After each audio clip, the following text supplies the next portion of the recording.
साथियों नमस्कार। मैं डॉक्टर शंकर चौधरी स्वागत करता हूं आपका राजस्थान सरकार और वेदांता के CSR इनिशिएटिव कक्षा में, जिसके टेक्निकल पार्टनर है मिशन ज्ञान।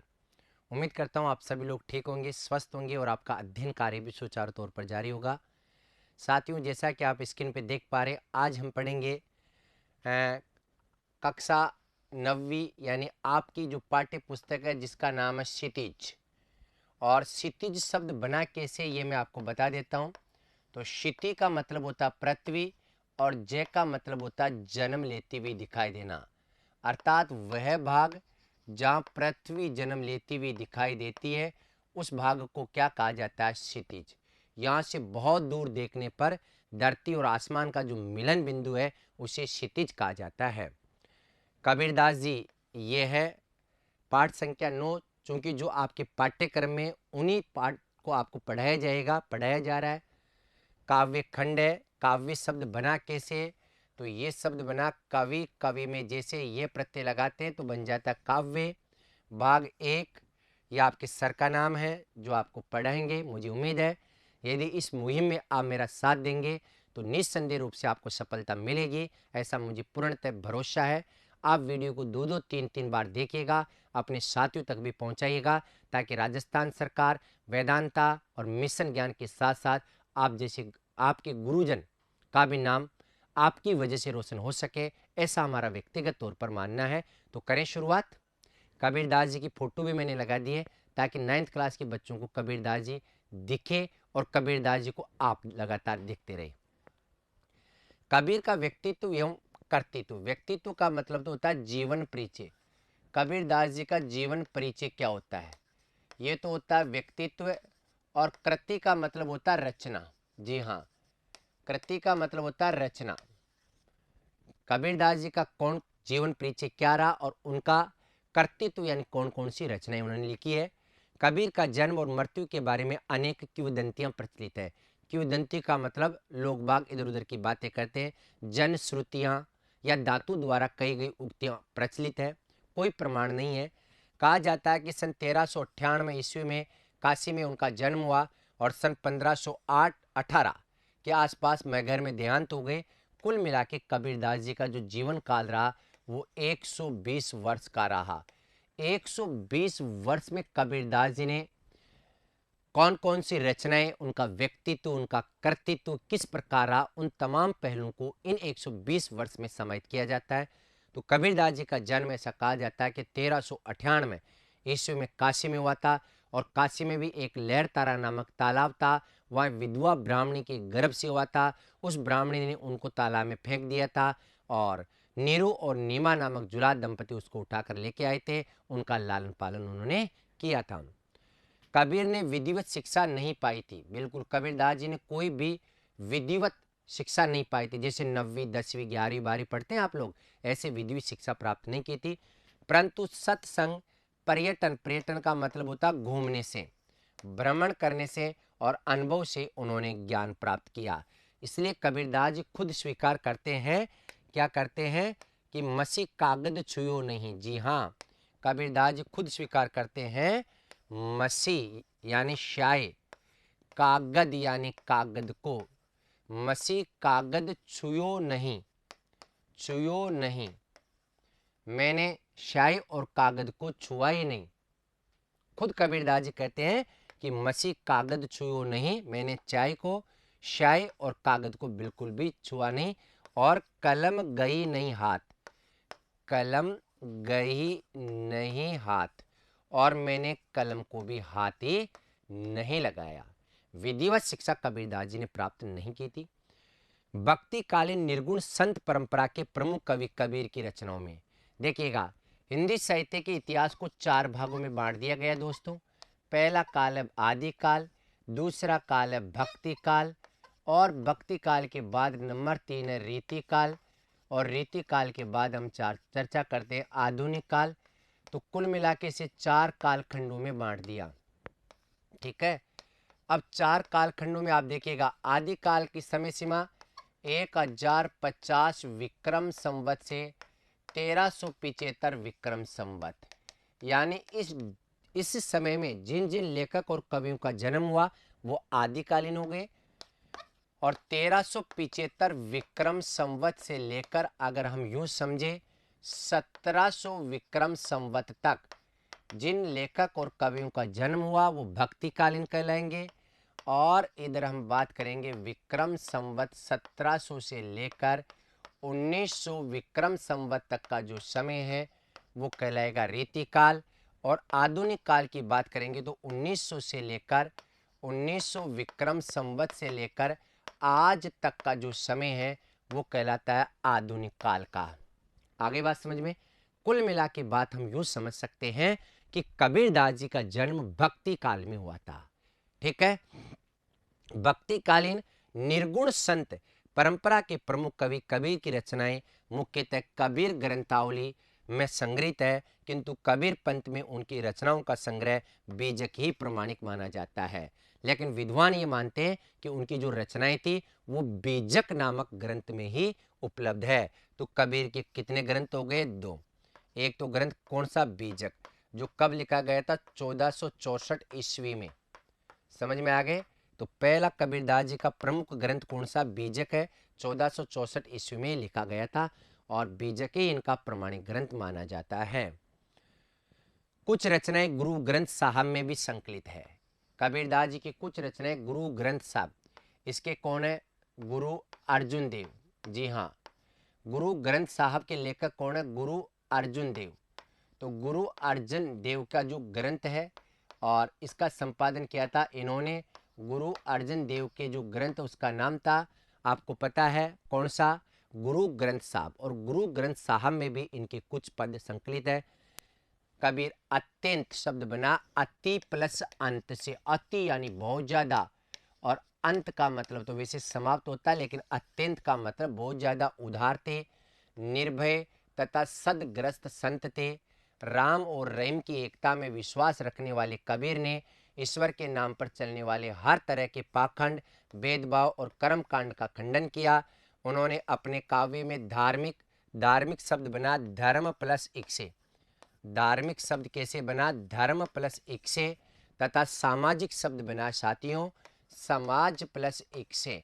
इसमें एक प्रत्यय लग गया। इसमें कैसे परिवर्तन होता है ये तमाम चीजें मैं आपको प्रत्येक प्रकरण में एक एक करके समझाऊंगा। से मुक्त मनुष्य की कल्पना की। ईश्वर प्रेम, ज्ञान और वैराग्य, वैराग्य शब्द बना है, मूल शब्द है इसमें विराग। और विराग में जैसे ये प्रत्यय लगाते हैं तो बन जाता वैराग्य।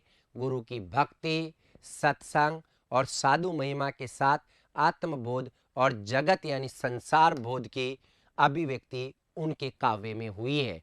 कबीरदास जी कुल मिला के बहुत बड़े विद्वान थे। हालांकि उन्होंने विधिवत शिक्षा प्राप्त नहीं की है, लेकिन उन्होंने खुद स्वीकार किया कि मसीह कागज छुओ नहीं, कलम गई नहीं हाथ, और तू कहता कागज की लेकी, मैं कहता आंखों की देखी। यानी प्रत्यक्ष को प्रमाण की कोई जरूरत ही नहीं है। कबीर की भाषा की सहजता ही उसकी काव्यात्मकता की शक्ति है। जन भाषा, जन भाषा का मतलब होता है लोक भाषा जो हम प्रयुक्त करते हैं, के निकट होने के कारण उनकी काव्य भाषा में दार्शनिक शब्द बना दर्शन। दार्शनिक शब्द बना दर्शन प्लस एक चिंतन को सरल ढंग से व्यक्त करने की इसमें ताकत है। इनकी भाषा में इस बात की भी ताकत है। अब साकिया में देखिएगा, ये इनके पद है। इनके जो बीजक ग्रंथ है जो मैं चर्चा कर रहा था, जिसकी ये जो बीजक ग्रंथ था और ये 1464 में लिखा गया था, राइट। इसके 3 पार्ट है, एक तो है साखी, एक है शब्द और एक है रमेनी। साकी, शब्द और रमेनी। साकी, शब्द और रमेनी। साकी में क्या लिखा रखा है वही बातें, शब्द में क्या है और रमेनी में क्या है। तो सबसे पहले हम लोग इनकी साखियां, जिसका शुद्ध नाम हो जाएगा साक्षी, ये तत्सम रूप हो जाएगा हिंदी में, और ये बन जाता तद्भव रूप किसमें? हिंदी में। ठीक है। तो साखियों में कबीरदास जी ने क्या क्या कहा, मैं इसकी व्याख्यात्मक शैली से आपको परिचय करवा रहा हूं, कैसे इनको समझा जा सकता है। मानस सरोवर शुभ्र जल, मानस सरोवर शुभ्र जल, हंसा केली कराए, मुक्ता पल मुक्ता चुगे, अब उड़ी अनंत न जाए। कबीरदास जी कहते हैं कि मानसरोवर का मतलब होता है हिमालय पर स्थित एक पवित्र सरोवर। मानसरोवर क्या होगा? हिमालय पर स्थित एक सरोवर है, तालाब, या इसका मतलब होता है पवित्र मन। मानसरोवर का मतलब पवित्र मन। सुभर, सुभर का मतलब होता है अच्छी तरह से भरा हुआ। सुभर, अच्छी तरह से भरा हुआ। जल का मतलब पानी होता है। हंसा, ये हंस होता है। केली का मतलब होता है क्रीड़ा या आनंद मगन होना, कराए। मुक्तापल का मतलब क्या होता है? मुक्ति। मुक्तापल का मतलब होता है मोती। और मुक्ता का मतलब मुक्त होकर या आजाद होकर। मुक्त होकर या आजाद होकर चुगते हैं। अब उड़ी अनंत न जाए।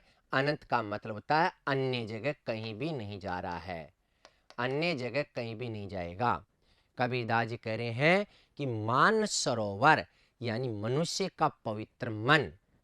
पवित्र मन सुभर यानी अच्छी तरह से भरा हुआ जल यानी जल है। यानी हिमालय पर्वत के ऊपर एक मानसरोवर तालाब है जिसमें बहुत अच्छी तरह से जल भरा हुआ है।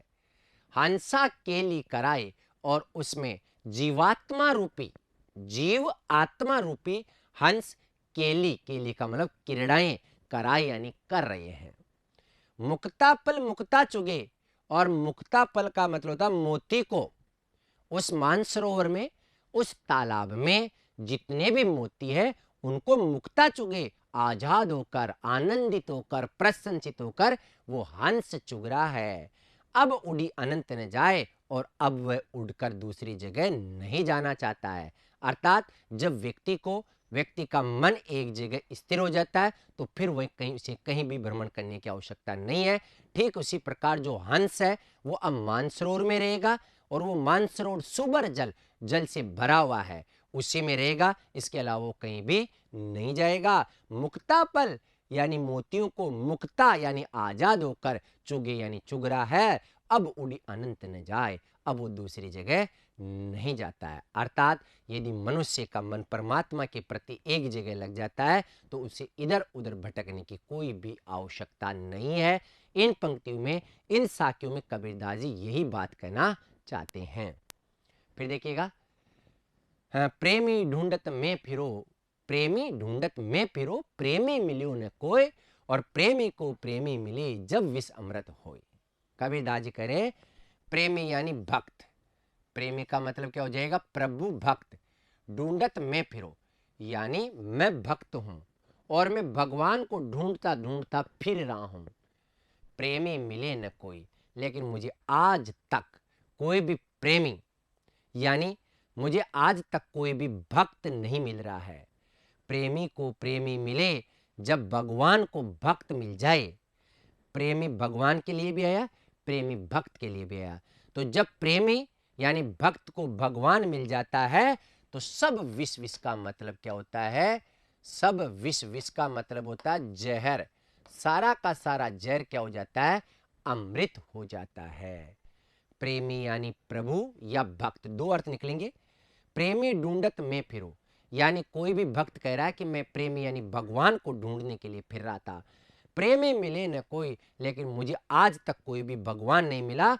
प्रेमी को प्रेमी मिले जब भगवान को भक्त मिल जाता है तो सब विष अमृत होए, तो पूरा का पूरा जहरी क्या बन जाता है? अमृत हो जाता है। अर्थात कहने का मतलब है भक्त भगवान से मिलता है तो उसको पूरा का पूरा अमृत प्राप्त हो जाता है। वहां जहर नाम की कोई चीज ही नहीं रहती है, उसे शांति मिल जाती है। हस्ती चढ़ी ज्ञान को सहज दुलीचा ढारी, स्वान रूप संसार है, कुत्तों जैसा संसार है, भूखन दे झक मारी, झक मार कर भूखने दे। हस्ती चढ़िए, हस्ती का मतलब क्या होता है? हाथी।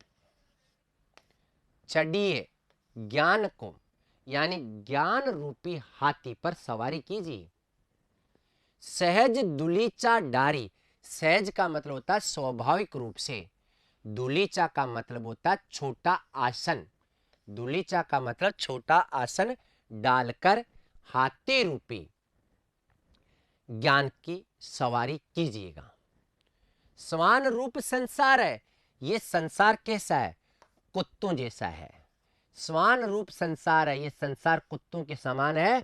भूकन दे झक मारी, भूकन दे भौंकने दे, झक मारी यानी वक्त बर्बाद कर रहे हैं, यानी मजबूर होकर उनको क्या करने दो, झक मारकर भौंकने दो। हम लोगों को ऐसे स्थान पर अपना आसन लगा देना चाहिए जैसे हाथी की सवारी होती है और जहाँ कुत्ते नीचे से भौंकते हैं, हाथी पर कोई फर्क नहीं पड़ता। तो संसार वाले कुछ भी कहे, हम लोगों को हमारी भक्ति निरंतर रखनी होगी। हमारा आसन, हमारा ध्यान ऐसे स्थान पर होना चाहिए जहाँ संसार के लोग कहाँ क्या कुछ करें उस पर कोई भी ध्यान नहीं होना चाहिए। ठीक है। पका पकी के कारणे सब जग रहा बुलान, निरपक होई के हरि बजे सोई संत सुजान। पका पकी के कारणे, पका पकी का मतलब होता पक्ष और विपक्ष के कारण सब जग रहा भूलान, पूरा का पूरा संसार क्या हो जाता है, ईश्वर को भूल जाता है। कोई कहता मंदिर में, कोई कहता मस्जिद में। तो पक्का पक्की के कारण, पक्ष और विपक्ष के कारण सब जग रहा भूलान, पूरा का पूरा संसार ईश्वर को भूल रहा है। निरपक होई के हरि बजे, निरपक का मतलब हो जाएगा कैसे, निरपक यानी निरपक्ष होकर हरि भजे, भगवान की उपासना करे, भजे सोई संत सुजान। वही संत सुजान का मतलब क्या होता है, ज्ञानी। वही संत अपने आप में ज्ञानी होता है जो निरपक्ष होकर, निष्पक्ष होकर ईश्वर की भक्ति करता है। वरना ये कहे कि हिंदू, मुस्लिम, सिख, ईसाई ऐसा बांटकर अगर ईश्वर को याद करता है तो समझ लीजिएगा कि वो सही दिशा में नहीं जा रहा है। पका पकी के कारणे, पक्ष और विपक्ष के कारण सब जग रहा भूलान, पूरा का पूरा संसार को हम भूल जाते हैं। निरपक होई के हरि बजे, निरपक्ष होकर भगवान की भक्ति करो, सोई संत सुजान। और वही ज्ञानी क्या होता है, संत होता है, चतुर संत होता है। हिंदू मुआ राम कही, मुसलमान खुदाए, और कहे कबीर सो जीवता जो दूही के निकट न जाए। हिंदू मुआ, हिंदू मुआ यानी मरा, राम कहे, राम कहते हैं, मुसलमान खुदाए, और मुसलमान क्या कहते हैं, खुदा। यानी हिंदू लोग राम जी को क्या कहते हैं, राम कहकर पुकारते हैं ईश्वर को, और मुसलमान क्या कहते हैं, खुदा यानी अल्लाह बोलते हैं। कहे कबीर सो जीवता, कबीरदास जी कहते हैं कि वही व्यक्ति जीवता यानी जीवित रहता है जो दूही के निकट न जाए, जो इन दोनों के ही निकट नहीं जाता। यानी हिंदू के निकट भी नहीं जाता और मुसलमानों की जो पद्धति उसको भी नहीं अपनाता, बल्कि एक ही पद्धति को अपनाता है। वो कौन सी है कि ईश्वर एक है, राम कह लीजिएगा, अल्लाह कह लीजिएगा, रहीम कह लीजिएगा, भगवान एक है। तो हिंदू मुआ राम कहे, यानी हिंदू लोग मर जाते राम कहते कहते, और मुसलमान खुदा कहते कहते मर जाते हैं। इस संसार में कबीरदास जी कह रहे हैं कि वही व्यक्ति जीवित रहता है जो दूही के निकट न जाए, जो इन दोनों में से किसी के भी निकट नहीं जाता। वही व्यक्ति इस दुनिया में क्या रहता है, जीवित रहता है। मेरी बात समझ में आ जानी चाहिए। काबा फिरी काशी भया रामई भया रहीम, और मोट चून मेधा भया बेटी कबीरा जीम। कबीरदास जी कह रहे हैं कि काबा मुसलमानों का पवित्र तीर्थ स्थल है, काबा फिरी काबा में घूम आए, काशी भया, और हिंदुओं का जो तीर्थ स्थल होता काशी भी हम चले गए, रामई भया रहीम, और राम जी की भी भक्ति कर ली, रहीम की भी भक्ति कर ली। मोट चून मेदा भया, मोट का मतलब होता मोटा और चून का मतलब होता आटा। मेदा भया, मेदा जैसा हो गया है बेटी कबीरा जीम। कबीरदास जी कहते हैं कि जब हम लोग भोजन करने लगे ना तो सब चीजें एक हो गई है। कैसे, मोटा चून भी शरीर के अंदर चला गया, फिर आप मैदा, और मैदा भी शरीर के अंदर चली गई। बेटा बेटी कबीरा जीम, कबीरदास जी कहते हैं कि हम लोगों ने बहुत जगह भ्रमण किया, हम काबा भी जाए, काशी भी जाए, राम के पास, रहीम के पास भी जाए, लेकिन मोट चून मैदा भया, मोटा चून भी मैदा हो गया, पतला हो गया। कब, जब बेटी कबीरा जिम। कबीरदास जी कहते हैं कि जब भगवान की भक्ति करते हैं ना तो काशी, काबा, ये कुछ भी नहीं है, सब चीज़ें एक हो जाती है। अर्थात ये तो आडंबर है जिनको हम लोग इधर उधर चल के देखते रहते हैं, इनका अनुकरण करते रहते हैं, ये नहीं होना चाहिए। ऊंचे कुल का जन्मिया जे करनी ऊंच न होए। कबीरदास जी कह रहे हैं कि ऊंचे कुल यानी वंश में, कुल का मतलब होता है वंश में, जन्मिया जन्म लेने वाला, ऊंचे वंश में जन्म लेने वाला, जे करनी ऊंच न होए, ऊंचे वंश में जन्म लेने वाला व्यक्ति ऊंचा नहीं होता। जे करनी ऊंच न होए, यदि उसकी करनी, उसका क्रियाकलाप उच्च क्वालिटी का नहीं होता तो वो ऊंचा नहीं होता है। सुवर्ण कलश सूरा भरा, सुवर्ण यानी सोने के, कलश का मतलब होता घड़े में, घड़े में, सूरा का मतलब होता शराब, भरा यानी भरी हुई है। साधु निंदा सोई, वही साधु निंदा सोई यानी वो निंदा का पात्र हो जाता है। कुल मिला के बात है कि ऊंचे कुल में जन्म लेने वाला व्यक्ति के कर्म यदि ऊंचे नहीं है तो वो ऊंचा नहीं हो सकता। ऊंचा कौन होता है? जैसे सोने के कलश में शराब पड़ी होती है तो सोने के कलश का कोई भी मतलब नहीं है, और ऐसे साधु निंदा के पात्र होते हैं। ये तो साकी थे। अब हम बात करें शब्द। मैंने बताया था साकी और शब्द। कबीरदास जी कह रहे हैं, और क्या कह रहे हैं इसमें कि ईश्वर हर जगह, आप मत भटके इधर, मोह को कहाँ ढूंढे बंदे, मैं तो तेरे पास में, ना मैं देवल ना मैं मस्जिद, ना काबे के लाश में, ना तो कोने क्रिया कर्म में, नहीं योग वैराग में, खोजी होई तो तुरंत मिलियो पल भर की तलाश में। कहे कबीर सुनो भाई साधु, सब श्वासों की श्वास में। ईश्वर हर जगह है। ऐसा नहीं कि ईश्वर केवल और केवल मंदिर मस्जिद गिरजाघर में, ऐसा नहीं है। देखिएगा, मोको यानी मुझे, कहाँ ढूंढे बंदे, हे बंदे, हे मनुष्य तू मुझे कहाँ ढूंढ रहा है। मैं तो तेरे पास में, मैं यानी ईश्वर, तो मैं खुद तुम्हारे पास में हूं, मुझे तू कहाँ ढूंढ रहा है। ना मैं देवल, देवल का मतलब क्या हो गया? मंदिर, न तो मैं मंदिर में हूं, ना मैं मस्जिद, और नहीं मैं कहाँ रहता हूं? मस्जिद में बैठता हूं। ना काबे में और नहीं कैलाश, हिंदुओं का प्रसिद्ध तीर्थ स्थल कैलाश, काबा मुसलमानों का है, वहां भी मैं नहीं रहता। ना तो कोने क्रिया कर्म में, और नहीं में कोने यानी किसी, कोने का मतलब किसी भी क्रिया कर्म यानी सांसारिक आडंबरों में हूं। न मैं किसी प्रकार के कोने क्रिया कर्म में, कोने यानी नहीं हूं, क्रिया कर्म में सांसारिक आडंबरों में भी मैं नहीं हूं कि मेरे अगरबत्ती लगाओ मत लगाओ। नहीं योग वैराग में, और नहीं मैं योग में हूं, और नहीं वैराग का मतलब विराग में हूं, नहीं मैं कोई वैराग्य में हूं, कहीं भी नहीं हूं मैं। खोजी हुए तो तुरते मिलियो, और मुझे खोजने वाले, तुरते यानी शीघ्र, खोजी हुए तो तुरते मिलियो, यानी अगर कोई मुझे खोजने वाला होता ना तो तुरते यानी मैं मिनटों में मिल जाता हूं, तुरंत ही मिल जाता हूं।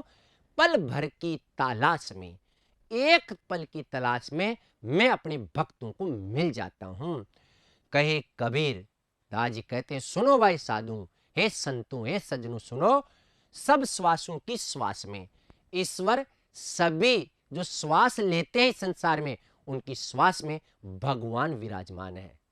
इसलिए मोह को का ढूंढे बंदे, मैं तो तेरे पास में, और नहीं मैं देवल ना मैं मस्जिद ना मैं काबे कैलाश में, न तो कोने क्रियाक्रम में नहीं योग वैराग में, खोजी होई तो तुरते मिलिए पल भर की तलाश में। मैं कहीं नहीं मिलूंगा, लेकिन मुझे खोजने वाले व्यक्ति मुझसे तुरंत ही मिल जाते हैं, पल भर की तलाश में, मिनटों की तलाश में वो मुझसे मिल जाते हैं। कहे कबीर सुनो भाई साधु, कबीरदास जी कह रहे हैं कि सुनो रे सज्जनों, सब श्वासों की श्वास में, जितने भी दुनिया में श्वास लेते हैं उनकी श्वास में मैं विराजमान हूं। इसलिए बाह्य आडंबरों को छोड़ दीजिएगा, ईश्वर घट घट में व्याप्त है, जो भी सजीव है सब में ईश्वर है। इस पद में कबीर बता रहे हैं कि ईश्वर तो हर मनुष्य के हृदय में विद्यमान है, उसे कहीं अन्यत्र खोजने की कोई भी आवश्यकता नहीं है। अन्यत्र खोजो ही मत हो यार, कोई आवश्यकता ही नहीं है। दूसरा है, संतो भाई आई ज्ञान की आंधी रे, कबीरदास जी कह रहे हैं कि हे संतों, ज्ञान रूपी आंधी आ गई रे, ब्रह्म की टाटी सबे उड़ानी, माया रहे न बांधी रे, हित जित की द्वे धूनी गिरानी, मोह बलिंडा टूटा रे, तृष्णा चानी परिगर ऊपरी, कुबदी का भांडा फूटा, जोग जुगत करी संतो बांधी, निर्चु चुए न पानी रे, खुड कपट काया का निक्सा, हरि की गति जब जाने रे, आंधी पीछे जो जल बूटा, प्रेम हरिजन बीना रे, कहे कबीर बान के प्रगट, उदित भया तम खीना रे। कबीरदास जी करें, टाटी का मतलब होता बांस की पट्टियां, माया का मतलब होता अज्ञान का बंधन, हिति का मतलब स्वार्थ या स्वार्थ, चित्त का मतलब होता मन, भूनी का मतलब होता कंबा, बलिंडा का मतलब छत पर बांधी जाने वाली बड़ी, टूटा का मतलब टूट गया, तृष्णा का मतलब तृष्णा, चाने का मतलब छप्पर होता ही है, बहुत इजी है। घर का मतलब मकान होता है। कुबुद्धि यानी क्या होता है, कुबुद्धि। बांडा का मतलब बर्तन फूट गए। जोग जुगत योग साधना की युक्तियों से, जोग जुगत का मतलब होता है योग साधना की युक्तियों से। निरचु यानी थोड़ा सा भी, चूहे यानी टपकता है, कूड़ कपट कबड रूपी कूड़ा से, काया यानी शरीर, बूटा यानी वर्षा, बेना यानी भीगा, भान का मतलब होता है सूरज, भान यानी सूरज, उदित भया उगने पर, तम खीना अंधेरा नष्ट हो गया, तम यानी अंधेरा, खीना का मतलब नष्ट हो गया। ठीक है, इस पद में कबीर कहते हैं कि आत्मज्ञान होने पर सभी संशय नष्ट हो जाते हैं। जो मैं आपको पढ़ा रहा हूं ना, इसमें कह रहे हैं कि आत्मज्ञान यदि आपको हो जाएगा तो दुनिया के सभी संशय सभी भ्रम दूर हो जाएंगे। संतों भाई, कबीरदास जी अपने जो समर्थक थे उनको कहते थे कि हे संतो भाई, ज्ञान की आंधी आई रे, कि जब इंसान को ज्ञान रूपी आंधी मिल जाती है या ज्ञान रूपी आंधी आ जाती है इंसान के पास, भ्रम की टाटी सबे उड़ानी, तो भ्रम की जितनी भी टाटियां बनी होती है ना, उसको उड़ा दिया जाता है। अरे ज्ञान हो जाता है तो भ्रम की टाटियां उड़ जाती है, माया रहे न बांधी रे, और माया में व्यक्ति बंधा हुआ नहीं रहता है। उसको पता ज्ञान होने पर मोह माया में कोई मतलब नहीं है, तो माया रहे न बांधी रे, माया में वो बिल्कुल भी नहीं बंधा होता है। हिति चित की द्वे भूनि गिरानी, हित और चित ये दोनों क्या है, बूनी, बूनी का मतलब होता बड़िया, गिरानी यानी गिर जाती है, और मोह बलिंडा टूटा रे, और मोह रूपी बलिंडा भी टूट जाता है। कब? जब ज्ञान रूपी आंधी आ जाती है तो हित और चित्त की जो दो धुनियां होती है वो गिर जाती है, और मोह रूपी बलिंडा भी टूट जाता है। तृष्णा चानी परिगर ऊपरी, तृष्णा इसका मतलब होता है तृष्णा रूपी चान, तृष्णा चानी तृष्णा रूपी चान, परी घर ऊपरी, परी पड़ जाती है घर ऊपरी, घर के ऊपर से तृष्णा रूपी चान भी गिर जाती है। कुबुद्धि का भांडा फूटा, और बुरी बुद्धि है ना उसका भांडा यानी बर्तन भी फूट जाता है। कब? जब इंसान में ज्ञान रूपी आंधी उसके घर में प्रवेश कर जाती है। जोग जुगुती करी संतो बांधी, कबीरदास जी कह रहे हैं कि हे संतो, मैंने युक्तियां लगाकर, जोग और जुक्तियां लगाकर इस टाटी को बांध लिया, निर्चु चुए न पानी रे, जिसमें से बिल्कुल भी पानी नहीं चूता। कूड़ कपट काया का निक्सा, कबीरदास जी कहते हैं कि कूड़ा और करकट मेरी काया से निकल गया, निक्सा। हरि की गति जब जानी रे, जब हरि की गति हमने जान ली तो कूड़ा और करकट काया यानी शरीर का निकल गया, जब राम जी की गति हमने जानी रे। आंधी पीछे जो जल बूटा, और आंधी के पीछे यानी ज्ञान रूपी जो आंधी आई ना, इसके पीछे जो भी जल बूटा यानी बरसा, प्रेम हरि जन बीना रे, उसमें भगवान के भक्त बीना यानी भीग गए। कहे कबीर बान के प्रकटे, कबीरदास जी कहते हैं कि बान यानी सूर्य के, प्रकटे यानी उदय होने पर, तम खीना पूरा का पूरा अंधकार खीना यानी समाप्त हो गया। कब हुआ? जब व्यक्ति के अंदर ज्ञान रूपी आंधी आ जाती है, ब्रह्म की टाटी टूट जाती है, माया भी समाप्त हो जाती है, बलिंडे टूट जाते हैं, मोह का बलिंडा, तृष्णा रूपी छान घर के ऊपर से पड़ जाती है, कुबुद्धि का भांडा यानी बर्तन भी समाप्त हो जाते हैं, कुबुद्धि रूपी बर्तन। जोग जीवित कर संतो बांधी, जोग योग और युक्तियों के साथ पुनः उस घर को बांधा। निर्चु चुए न पानी रे, जिसमें से अब पानी बिल्कुल नहीं चू रहा है।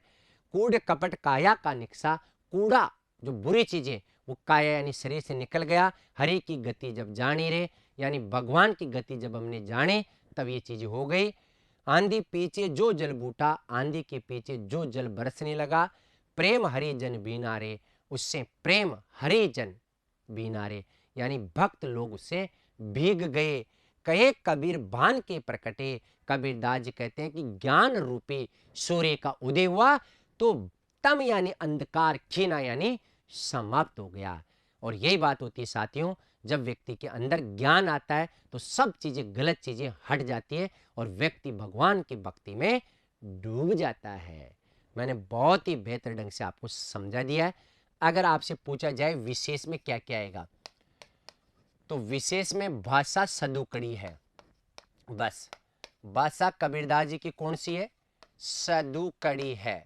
सदुकड़ी या पंचमेली भाषा है। हम बात करें शैली, शैली व्यंग्यात्मक है। जो भी बात करते हैं ना वो व्यंग्य रूप में कहते हैं, व्यंग्यात्मक है। समझ में आ गए? ज्यादातर में अलंकार इसमें है नहीं है। तो कुल मिला के हम यूं समझ सकते हैं कि कबीरदास जी की जो साखियां थी उसमें भी ईश्वर के बारे में बताया। इधर दोनों के दोनों किसमें? शब्द, साकी शब्द और रमेनी, यही तो पढ़ रहे थे अपन लोग। बिल्कुल देखिएगा, शब्द में जो पद है इसमें ईश्वर के बारे में बताया गया कि कहीं ढूंढने की आवश्यकता नहीं है, ईश्वर हमारे पास क्या है? विराजमान है। यहां तक अच्छी तरह से समझ में आ गए होंगे। अब हम लोग इसके प्रश्न और आंसर पढ़ेंगे, लेकिन यह जानने के लिए आपको अगले वीडियो का इंतजार करना होगा। आज के लिए इतना ही। नमस्कार।